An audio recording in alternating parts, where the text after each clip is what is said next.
城市入面太多繁瑣事，想搵一日離開石屎森林放空。今個7月，鹽田梓準備咗3場洗滌心靈嘅文青體驗，畫畫、手作、望海，將所有壓力留喺鹽田海邊。3個週末活動，無論獨遊同朋友一齊定係親子出遊都啱，一口價全包船費、活動同場館參觀，即刻睇下每場活動有咩驚喜。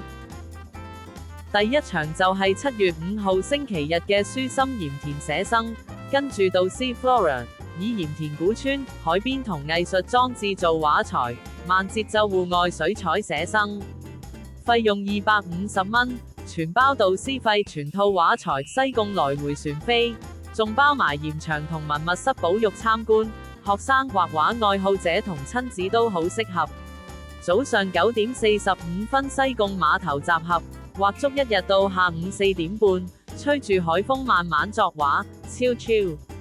想更靜心療愈，就揀19號星期日水寫我心。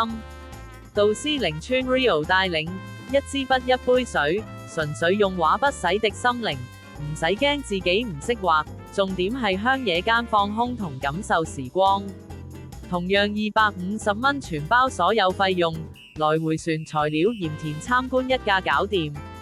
同樣朝早9點45分集合，畫到黃昏4點半，遠離手機干擾，同海同樹同自己相處。最後一場25號星期六，一齊手作天然海鹽皂，用鹽田梓日曬海鹽製作，弱酸性溫和配方，洗頭洗面沖涼一做搞掂，敏感肌小朋友都適合。課後仲可以帶走自己整嘅成品，製作過程超舒壓。350蚊全包船費、材料同鹽場參觀，朝早9點45分去到下午5點30分，完整半日療愈手作體驗。3場鹽田梓心靈洗滌活動，而家開始接受報名，想遠離市區慢活一日，即刻 WhatsApp 我哋查詢啦。